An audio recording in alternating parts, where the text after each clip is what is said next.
예, 평화로워야 할 어버이날인 오늘도 국회에서는 여야 공방이 치열합니다. 민주당은 장외로 나간 한국당을 향해 국회 복귀를 촉구하며 황교안 대표가 대권 투쟁을 한다고 비난했고, 한국당은 문재인 정부 2년을 낙제점이라고 평가했습니다. 네, 국회에 나가 있는 취재 기자 연결해 보겠습니다. 지성님 기자. 네, 더불어민주당은 자유한국당의 전국 순회 투쟁을 강도 높게 비판했습니다.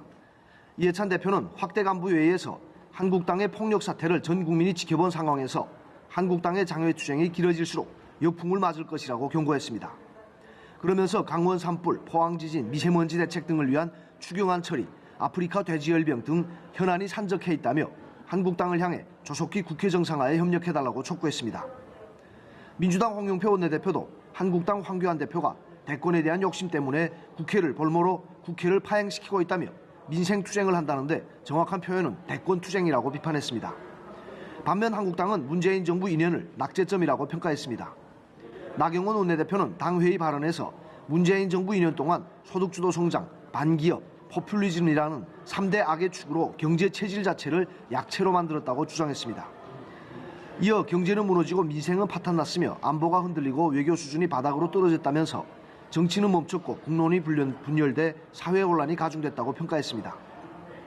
나 원내대표는 대한민국 안보가 패싱당하고 있다며 북한의 단거리 미사일 발사 도발에 정부는 발사체 전술 유도 무기라는 말장난에 매달렸다고 지적했습니다. 예, 지 기자, 민주당 오늘 새 원내대표를 선출하는데 여당의 원내대표로서 가장 먼저 해야 할 일, 이 한국당을 설득하는 일이 아닐까 싶습니다. 민주당과 한국당 당내 상황도 전해주시죠. 네, 민주당은 오늘 오후 의원총회를 열고 20대 국회의 마지막 원내대표를 선출합니다.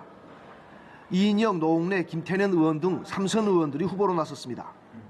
유권자는 128명의 민주당 의원이며 1차 투표에서 과반 투표자가 없으면 결선 투표에서 승부를 가립니다. 신임 원내대표는 집권 3년 차인 문재인 정부의 국정과제를 원활히 뒷받침하고 당대표와 함께 내년 총선 승리를 이끌어야 하는 중책을 맡게 됩니다. 가장 시급한 과제는 패스트트랙 지정에 반발해 장외로 나간 한국당과의 협상을 통해 국회를 정상화하는 것입니다. 한국당 나경원 원내대표는 오늘도 패스트트랙 무효를 논의하는 것이 국회 정상화의 첫걸음이라는 입장을 거듭 밝혔습니다.